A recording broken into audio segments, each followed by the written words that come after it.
Hello, everybody. Welcome to the first of potentially more workshops related to the competition, semester-long competition, where the main goal of all the competition teams who are participating is to build a win probability model for the Northeastern women's ice hockey team, among other insights you might be able to glean from conducting some machine learning data analysis. The point of today is to really just do sort of bare bones, basic, get you started type stuff for those who may be wondering, how am I even going to go about wrapping my brain around approaching this competition? Because I'm recording with my laptop and the cameras here and the mics here, I might hover around this area, though most of you are over there. So there's really three things scheduled for today. First, it was asked last time when we kicked off this meeting, what was it? A couple weeks ago, last week, that for people who maybe don't really know a lot about hockey, to maybe get just a basic fundamental understanding of the sport, what features might be important to consider when it comes to building a win probability model, just develop a little bit of basic domain knowledge. And so if you are very familiar with the rules of hockey, this is going to be some very basic, simple review. But if you've never watched a hockey game before and you need some basics, we're going to go through that. I would ask that everyone pay attention because I'm not a hockey expert. I made this from mostly memory, but also reminding myself a little bit of the rules of hockey. And so there may be some nuances that I'm not quite getting at. If you have anything extra to add, I'll have a pause point after the first thing where I give you a chance to give me some insight. Then I will walk through a very simple win probability modeling example using the Northeastern women's ice hockey data that I scraped from last time. So I'll revisit that scraper that I built. I'll show it to you guys again, and then walk through a simple, I could say very bad model for building win probabilities. And then we have a couple students who have done something similar with NBA data, and they'll take you through what their approach and sort of a more holistic, robust, full-fledged project of starting with the data, thinking about how you can feature engineer and develop a model that's going to lean towards the final output, which every team is required to get, which is enter in some information, spit out the probability that Northeastern wins a hockey game. That's the idea, is at the end of the day, each team is going to output some number between 0 and 1 for every game this year. And whether you use the scrape data or whether you use the video data, which we're still, I don't think, have access to quite yet, but which will eventually be posted into the GitHub repo. There are lots of different avenues you could take. But this is just about getting started for people who may be a little overwhelmed with thinking about the big picture. Okay. It's a workshop, so if at any point you have any questions, just raise your hand. We can talk about stuff. Like I said, if you are familiar with hockey, the beginning here is going to be a little straightforward, a little boring, but just pay attention and let me know if I miss anything. And again, this is being recorded and will be posted to the GitHub repo. The recording will be in the GitHub repo for the competition later as well. So here are the basics for hockey. This is the rink. The hockey rink. This is what it looks like. These lines, I'm not going to talk about offsides in this because I don't think we have any information on offsides that we can get, at least from the scrape data. Maybe from the video data, you can start thinking about offsides. It's something I should have put in here that I did. But anyway, basically, the idea of hockey is you have two teams of 6 players on the ice at any time. There's always one.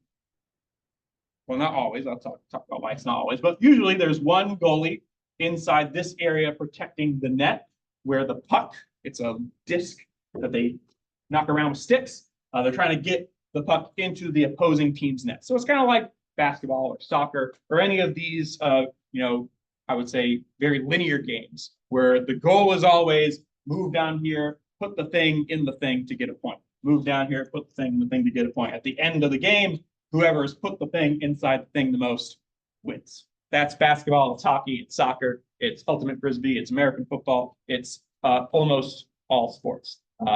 They all work essentially from a big picture perspective the same way. Okay? Now, there's some nomenclature. Some of this is going to be quite obvious. Obviously, the goal is to score goals, right, or points. That's when the puck goes into the net. Okay, this happens on shots, right?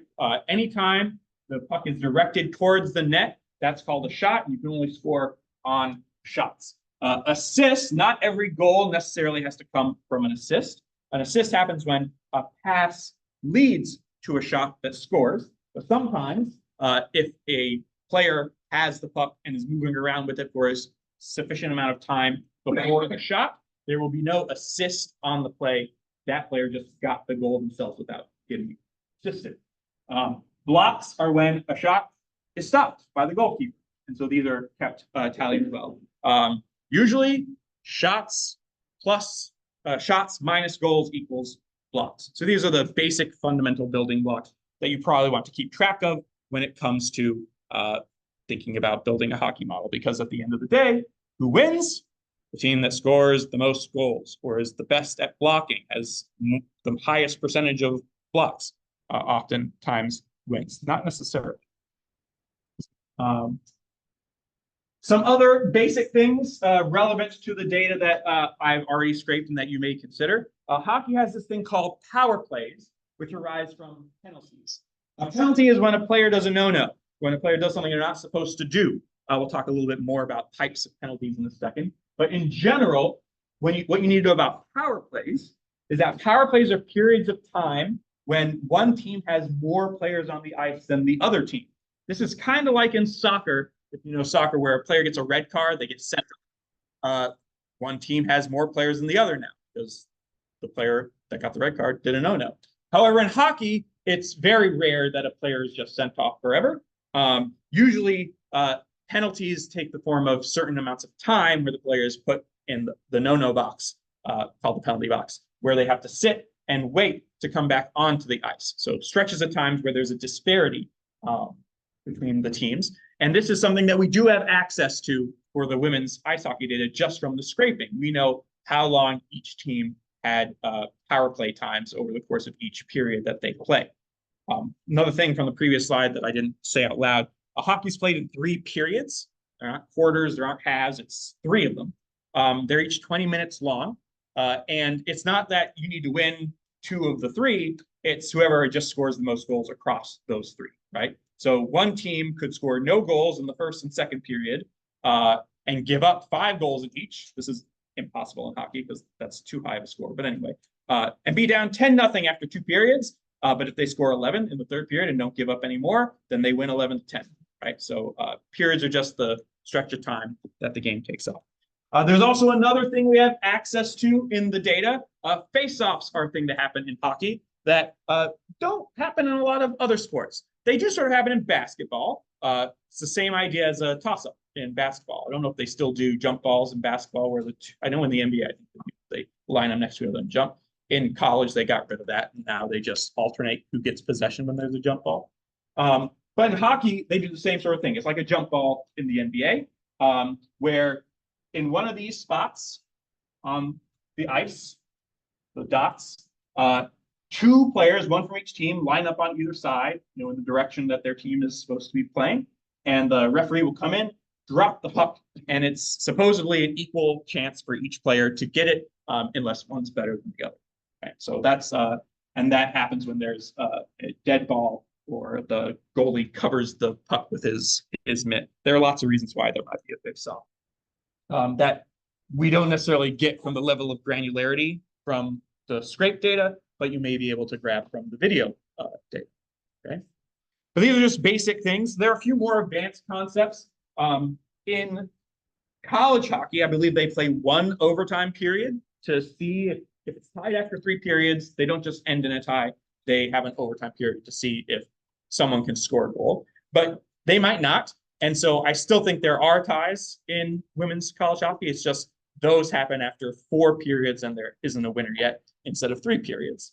There is overtime information in the data about that. So our game result is actually a multinomial outcome, win, tie, or lose. But remember that your goal is to predict whether or not Northeastern wins or not.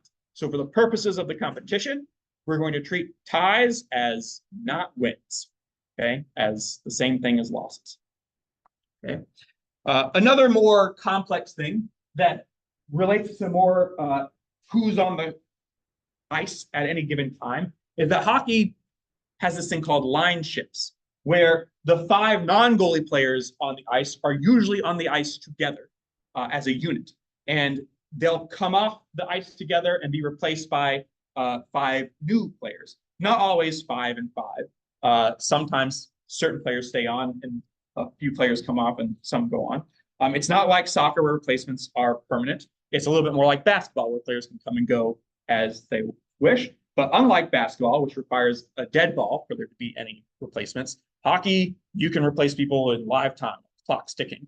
You just have to do it when the puck's on the other end of the court or the ice so that it's less likely that the other team scores while you're doing it. So some players, if you're thinking about how this might impact the probability of winning a game, well, certain players may play better with others depending on the line. And if you can keep track of who's on the ice at any given time during a game, and then start thinking about the proportion of time that this unit is together versus that unit, that may have an impact on who wins the game.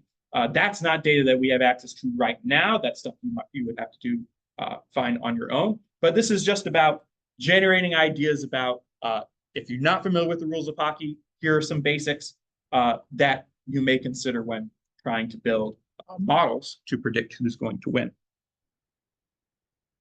Talking a little bit fast. It's my top 2 classes today, so I'm real jazzed to go. Are there any questions? Okay? All right. A couple more things. Like I said, penalties. There's more nuance to them than what I talked about before. Remember that penalties lead to these things called power plays, but there are multiple types of penalties. Mainly, there's minor and major penalties, which lead to 2 minutes and 5-minute power plays, respectively. So if someone commits a major penalty, it means that their team is going to be down a player for 5 minutes of the 20-minute period, which is a significant chunk of time. So this is not something I scrape, but it's on the Northeastern website. So you can track which penalties are major and which penalties are minor. You can track which players committed the penalties. So you can figure out if one player is committing more penalties, does that make it more likely for the team to lose? Because it's the specific player who commits the penalty who has to sit out, right? So if one of your best players is committing a lot of penalties, that's not good news for them, right? And then it's also important to recognize that penalties can stack. Just as a silly little example, if one team commits 2 penalties, 2 2-minute penalties within 10 seconds of each other, they will be down 2 players. It'll be a 5-on-3 power play, they'll call it, because they don't count the goalies in the power play rules. So it'll be a 5-on-3 penalty. There'll be 3 players on the court for one team and 5 on the ice for the other for 1 minute and 50 seconds, because that's the overlap of those 2 minutes, 2 2-minute power plays. So there's a lot of things you can think about how, from an intuitive perspective, we probably expect teams that commit more penalties and put their players in the penalty box more often than other teams are going to be more likely to lose, right? Because they are playing at a disadvantage over the course of the game. So that's something that you might want to include in your model, whether or not a team has a lot of penalties or not relative to others. There also, and this is something that's very rare, but induces higher variability in scoring, is that occasionally teams will take their goalie off the ice. You know, remember the goalie is the one who's supposed to guard the nets and stick around here. So they're not very mobile. They're usually big, bulky. They have lots of padding because the puck goes very fast. You won't lose your teeth. But every now and then, if a team is losing late in a period and feel like they need another person on the ice who could potentially score, they'll take the goalie off and replace them with someone who's more likely to score. And so goalies sometimes don't play the full game. And every now and then there are what we call empty net situations where if the other team gets the puck and there's no goalie for the other team, they might be able to score just from shooting it from the other end if they're accurate enough. And so it leads to, it makes it more likely for both teams to score in some sense. So that increases the variability in scoring. Again, a rare event, but something you might consider if as you're looking at the data, if you're analyzing the video data or you're looking at the scrape data, you see, oh, this goalie only played 58 of the 60 minutes. That means for 2 minutes of the game, there was not a goalie in the net for one of the teams. All right. And I think that's sort of the big picture stuff. There are a couple things that I maybe have missed. Anyone who's a hockey fan can think of anything that might be important? Yeah.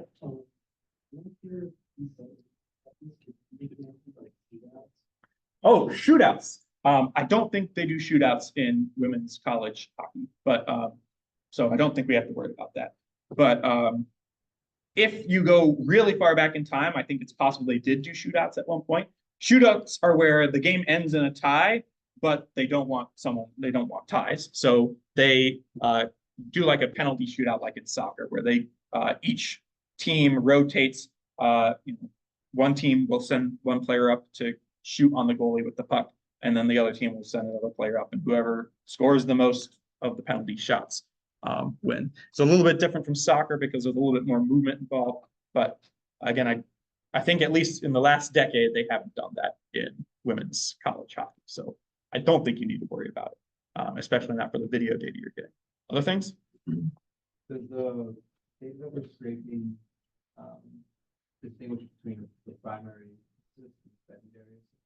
No. So the data that we have access to only lists assists for each player. The data that I scraped, I don't even go into players. So I don't even know who the players are on the team in the data that I scraped.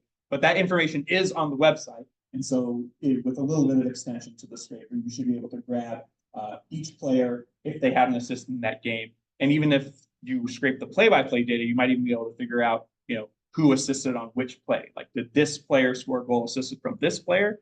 Do they play better together? Or is this player more likely to score unassisted goals because they don't, or a puck hog or something like that? Is that the nomenclature in hockey? Puck hog? Just borrowing basketball nomenclature because I'm more familiar with that. But yeah, that's information you may be able to glean from the website. It's possible that it'll say assist from player X to player Y, who was passed to from player X, but I'm not sure it goes that in detail. You'd have to look through the websites. But there is play-by-play data that you could grab if you wanted to.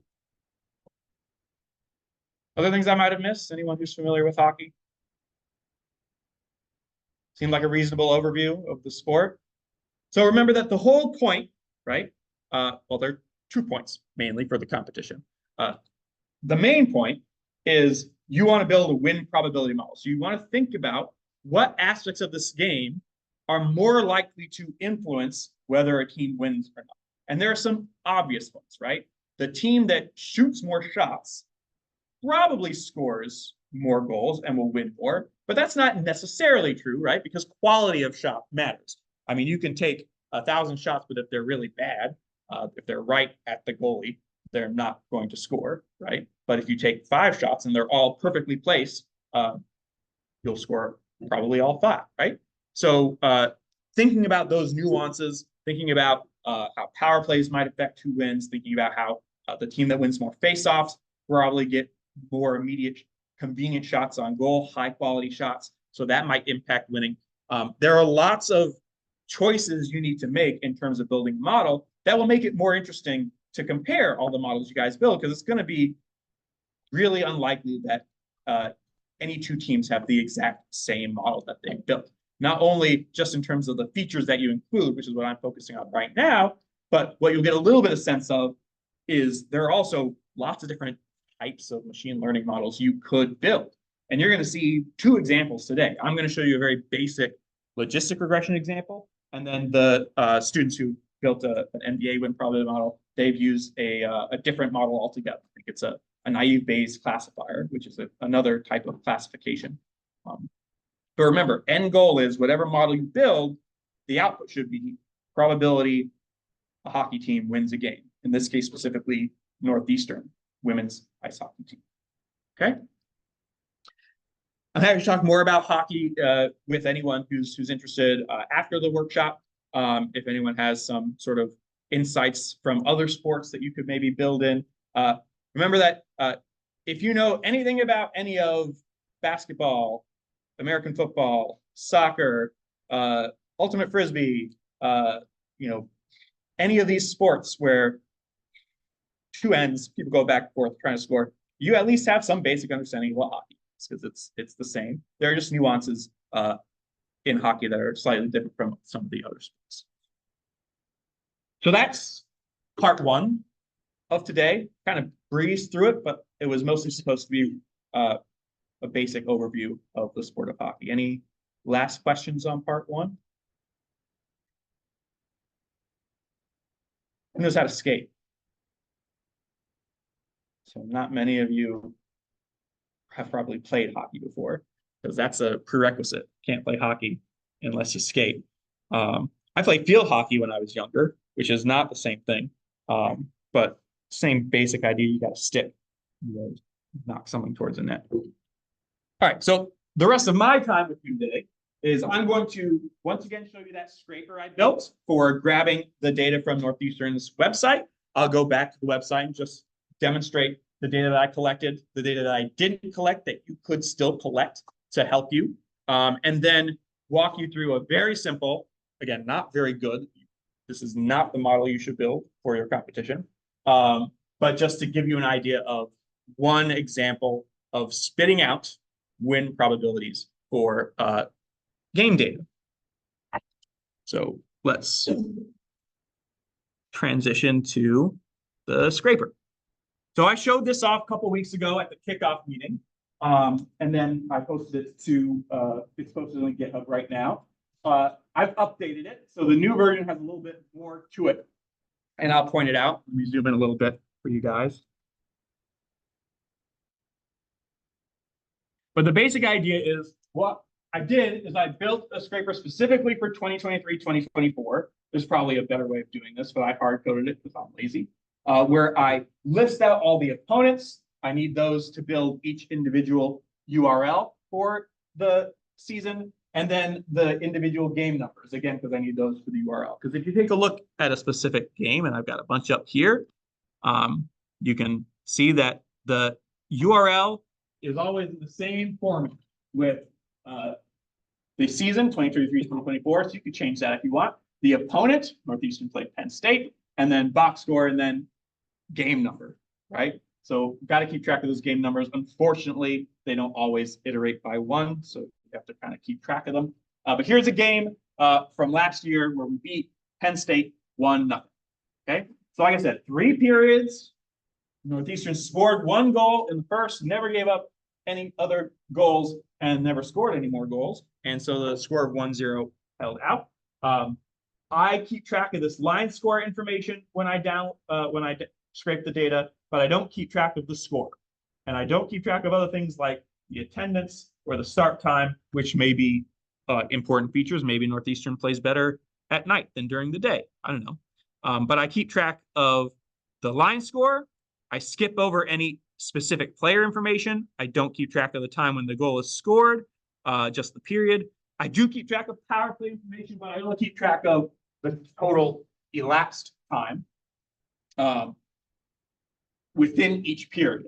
So within each period, I'm going to keep track of the total elapsed time. So I'm going to say 2 minutes in period 1, 4 minutes in period 2, and 33 seconds in period 3. And this is the amount of time that Penn State had a power play, which means it's the amount of time that Penn State, that Northeastern, I believe, was in the penalty box. We can check because I didn't scrape this data, but it's, I think, going to tell us. So yeah, there are only 4 penalties on Northeastern. Those 4 penalties, these 4 penalties, whereas Penn State committed more penalties. They spent a little bit more time in the penalty box than Northeastern. This is data I didn't grab, which you could, which grabs all the penalties and matches them to the player who committed them. So Peyton's the one who scored the goal in the first quarter, but then Peyton had to sit for 2 minutes for hooking in the second period, not quarter. Sometimes it's a team penalty instead of an individual person. You can see why. There were too many players on the ice. So those line changes, those happen during the run of play. And every now and then, if you're not careful, you may have an extra person involved in a play on the ice when they shouldn't be because of the line shifts being a little bit chaotic. And that's always a danger. And then notice there's a distinction between minor penalties and major penalties, where major penalties are 5-minute penalties. But every now and then, because it's the end of the game, they don't serve the entire time there. Just things that you can think about scraping that I didn't scrape. I also didn't scrape any individual data, really. So I don't have any information about the players. I think I did scrape sort of the team line score, so I know how many total shots there were in periods 1, 2, and 3. I know how many face-offs were won. I know how many blocks there were, but I don't have them on a player level. That's something that you could go and try to grab. Okay. And then again, sometimes goalies don't play the full game, the full 60 minutes. Right. Yeah. So you can see if certain players are doing the face-offs more than others, if that's good. So Tessa for Penn State, clearly better at face-offs than Maya. But again, the face-offs are done by the people on the ice at the time of the stoppage of play. And so you can't always guarantee that your best face-off person is on the ice. So sometimes a suboptimal face-off person takes it. Right. So Northeastern would probably much rather have Skylar doing face-offs than Lily, because Lily was 1 for 6. Skylar was a little bit better. Just, again, things to think about, including in your model. But for now, let's focus on the data that I did scrape. So if you recall, the data I got through this long, annoying scraper that I created looks like this, where I've got the 39 games from last season for Northeastern. Sometimes they're the home team, sometimes they're the visiting team. And one thing that I should have did, but I didn't for this, is focus on Northeastern's performance. Instead, I focused on the home team performance because that was easier, but it wouldn't be too hard to specify Northeastern as the target. And then I'm going to have to do a little bit of feature engineering here because I didn't keep the final score. I kept the composite parts of the score.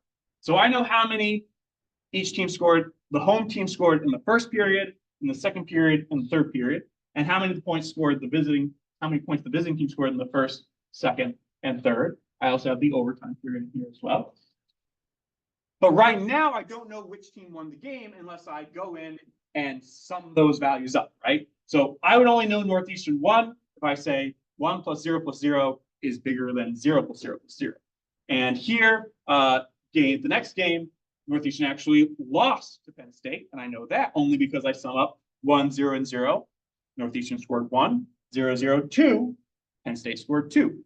And then game 2, Northeastern blew out LIU 6-0 because there were 0 points for the home team, which was LIU, 6 points for Northeastern. The next game against LIU was a little bit closer, but Northeastern still won. Notice I have the power play time in the first period and how many shots the home team got during their power plays and so forth. Okay, and you can see the full list of features that I collected with the columns. Now, this is not exhaustive. There's plenty more information on the website that you could scrape. Once you get access to the video data, if you want to try to grab data from that, either manually, but probably with some computer vision or something like that, you'll get even more robust information. But I think this is enough to start thinking about building a model to predict whether or not a team wins a hockey game or not. Now, the model I build is going to be very basic. It's going to have a lot of issues with it, and I'll try to point out what those issues are. But the first thing I want to do is a little bit of feature engineering. I want to grab the home score by adding up all the scores from period 1, 2, 3, and then first, I guess sometimes they play 2 overtimes. So I guess there's sometimes a second overtime period. But what I'm doing here is instead of just adding that, because of the way I scrape the data, when they don't play overtime, it's treated as missing. And so if I try to add that it might cause issues. So what I'm going to do is I'm going to just say, well, if it's missing, that means they scored 0 points in overtime, right? So that's what this fill NA does, just puts all the missing values to 0. So if they don't have any overtimes, it won't affect the final score. Add all the home scores together, add all the visiting score together, and then I need to figure out which team won. Well, if the home team scored more goals than the visiting team, they won. This will be true if that's true, and false if it's not true. So false will include ties, right? It's win and not win. And then I can cast this to be 1 if true, 0 if false, and I get a list of Northeastern, or not Northeastern. Sorry, this is the mistake. I mean, I should have done Northeastern. And so I just said, did the home team win? Right? So home team won, home team lost, home team lost, home team lost, home team lost, home team won, etc. Okay. Your goal is not to find out if the home team wins, but if Northeastern wins. Shouldn't be too difficult to change this to be, instead of 1 if home team wins, 1 if Northeastern wins. Not too much work to do that. Right. So all 39 games, 1s and 0s for if the home team won or not. This is, from a machine learning perspective, my target feature. I'm trying to predict this for the next game, right? Now, the model I build is not going to do a very good job of that, but this is your target. This is what you're trying to predict. You want to get a probability that each game comes up with a 1. Okay, so here's me doing a little bit of feature engineering, but not very much, just to understand which features are going to be important.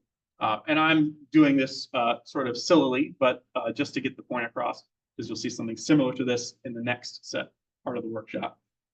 Let's say I want to see how home power play shots in the first period differs between wins and losses in this data set. All I'm doing here is I'm grabbing the rows where the home team wins and the rows where the home team loses. I'm going to calculate the average of my chosen stat, and I can replace that with anything I want for the games that they won, for the games that they lost, and I'm going to compare them. And I'm using just an arbitrary statistical measure of if the difference in the means is more than 3 standard deviations. Say that it's a big difference, but you don't have to do that. What you can see here is that in this data set, the average number of shots that the home team gets on power plays when they win is 2.25, specifically in period 1, but 3.23 in games that they lost. Does that make sense intuitively?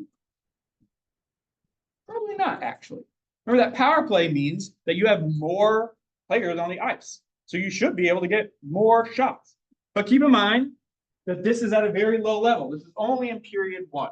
And there are only 39 games in this data set. So it's a relatively small data set. That's why it says it's not a big difference. You see a difference here? It's not important, right? They're pretty close together. The difference is less than 1, actually. So it's probably due to random noise that there's a difference here. Now, one thing that you could do, that I didn't, probably should, is sum up the power play shots, not just for period 1, but for the whole game, right? Then probably you'd see a bigger difference where you would, again, probably expect, not necessarily, because again, it's real data is noisy, a lot of random variation in real data. But you'd probably expect that for the whole game, this number would be bigger than that. And you can test out a few other things. You could do things like, I have to remind myself some of the columns. Let's do assists. So probably home assists is important. Yeah, this is obvious. When the home team has when the home team wins, they average 5 assists because they score more goals. When they lose, they average 1.5 assists because they score fewer goals when they lose on average, right? So This is a big difference, and it's a very obvious difference. You probably didn't even need to check this, but this is just a sanity check to make sure my code is working the way I expect it to, right? Always a good idea to check obvious things to make sure that when you check the less obvious things, you can trust the results. So this is just about exploring data, getting some sense of which features might be important. You have a lot of features. And there's some machine learning techniques you can use to address the fact that you have a lot of features, but that's not really a replacement for your intuition. And that's why we had the first part of the workshop today, is to try to build some of that intuition about the sport of hockey and thinking about which things would be most important, right? If a team is winning more faceoffs, you'd expect them to score more goals. So maybe include that. If a team is shooting more, right, taking more shots, that might mean that they're scoring more goals. If a team is blocking more shots, that may or may not mean that they're more likely to win, because if they're blocking more shots, it means the other team is taking more shots. But it also might mean that their goalie is really good because he's making a lot of blocks. Probably you want to do a little bit more feature engineering, do something like blocks divided by total shots to get a percentage of blocks for the goalkeeper. That's probably a better measure than anything we've got here. But you have the information you would need to do that if you wanted to. I didn't go that far because this is supposed to be a quick, dirty workshop, but just some things to keep in mind. Now, when it comes down, you can also do some plots just for fun. Here's looking at blocks in home wins versus losses. Not too much difference, although it does seem like there's maybe slightly higher number of blocks in home wins than in home losses. But these types of visualizations can help, again, train your intuition about which features to include in the model, which features to ignore. Now, I should really include some columns after investing them all in full, but in the interest of time, let's just throw some of the features I think are interesting into logistic regression model, which is probably the simplest possible model you could fit for doing this sort of thing. There are a couple things I should do. I should probably do a lot more feature engineering. Again, this is about predicting future games. But what I'm going to use here is actually the data from the game itself, which you won't know beforehand.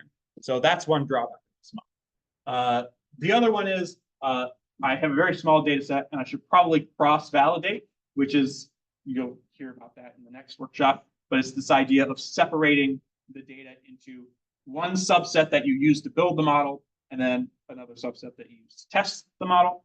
But I'm going to ignore all that for the interest of time and just show you how simple it is to just build any model. I'm going to use scikit-learn, logistic regression. Regression is just about predicting a numeric outcome. In this case, the outcome is 0 or 1, win or not win. Here are the columns I'm going to use, and I just grabbed a few that I thought might be interesting and that I think the home team can control. There are some things that are outside of the home team's control. But I think they can control how many shots they take in each period. The goalie controls how many blocks. Assists is kind of cheating because assists lead to goals, but we'll include that as well. How many faceoffs they win, and then how many faceoffs they lose. Again, this is probably not the best model, but just to give you a sense of how easy it is. All you need to do is grab these columns from the full data frame. I'm replacing missing values with 0. That's what I call my design matrix or my feature map. Okay. Then what am I trying to predict? I'm just trying to predict whether or not they won or not. So this is 1s and 0s. It's as simple as logistic regression, fit X, Y. This object in Python is a fitted logistic regression model where I can take the X values and input them into the model and predict the probability of winning with this predict prob A function. And again, you can read more of the documentation if you want. What I get is something that I can compare that's true. So based on the model I built, which again is not a good model, it says there was a 32% chance the home team wins the first game. But the home team did win the first game, so that didn't do such a great job. Second game, 13% chance they win, and they lost, so that's a little bit better. Third game, 4% chance they win, and they lost, so model knew that they were going to lose that game. And so this is the output that you want. This is your target. This is the whole point of doing this part of the competition, is to spit out a probability. What's the probability Northeastern wins the next hockey game? And if it's 0.97 and they win the next game, your model is good for that week. If it's 0.01 and they lose the next game, your model is good. If it's 0.56 and they win, it's good, but it's not as good as the model said, 0.97. And so there's I don't remember exactly how we're going to do it, but there's some log loss function that will compare everyone's outputted probabilities to the results that happen and total them up over the course of the year. And so the people who do a better job of predicting who wins each week, they'll get a better score and be more likely to win. But again, this model, as we'll see, you can get the accuracy score of this model fit. So the accuracy score of this specific model, CLF is this model in Python, given these data, was 82%, which sounds great, especially when you consider the fact that the random guess, like if you were just going to do the best naive random guess you'd have, you'd say, well, let's look at how many times the home team won. They won an average of 43% of the time in the state set. So the naive guess should be that they lose every time, because if I predict they lose every time, I'll be right 56% of the time, right? In the absence of any information, that's the best I can do. My model should do better than that, and it does. It does better 82% of the time. But this is inflated for a couple reasons. Mainly because I didn't cross-validate. It's also perhaps not trustworthy because I didn't scale the data. These are important pre-processing things that I should have done, but I didn't because I ran out of time. It also only looks at 1 year of the data, or only 39 games. And most importantly, this only looks at the game itself. So it tells me, if I can look at the feature importances, which I didn't do and I should have, it'll tell me how important each of these features are to winning, but it's not very useful for prediction because I won't know how many shots Northeastern takes in the game before the result happens. And the whole point is to predict, right?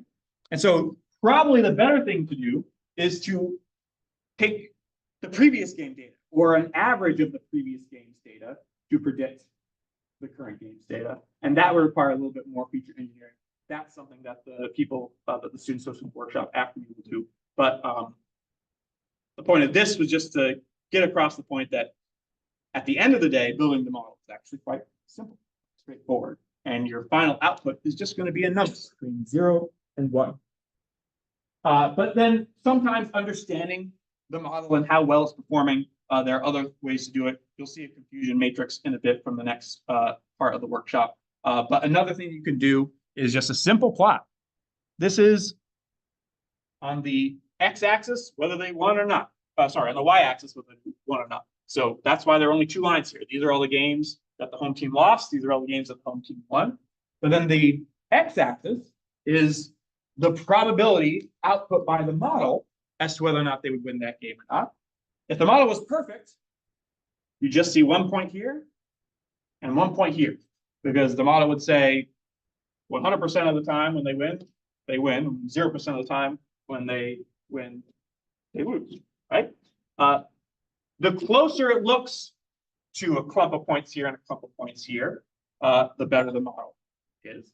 Our model is 82% accurate, but that's because if you put a cutoff point at 0.5, there are only 2 or 3 games where they lost, where they were predicted to win, and only 3 or 4 games that they were predicted to lose that they ended up winning. So that's why there's very high accuracy. But you can kind of see games that they were expected to lose and they didn't lose, games that they were expected to win and they did win, games that they were expected to win but they lost, and games that they were expected to lose that they ended up winning. So you can gain some insight. You can look more closely at these games, figure out what was weird about them, what went off, and that's some insights that you can give the coaching staff. And they're like, look, in this game, you're supposed to win, but these things happened that probably led to you losing, that bucked the trend in the data. Right? So again, that's the second part of the competition. The first part is building a model that outputs a probability that Northeastern wins. 0.32, 0.14, 0.04, et cetera. The second part is actually developing some intuition about why they won, what helps them win, so that you can report that to the coaching staff. Now, again, I skipped a lot of steps in this analysis. It's nowhere close to being perfect, but hopefully it gives you some sense of the data analysis pipeline that you're going to be using for this project. Grab some data, work on the data a little bit, understand the data, build a model, understand the model. Those four steps. And the next workshop, hopefully, will guide you through that a little bit as well, with a slightly different sport, but still basic idea doing the MBA.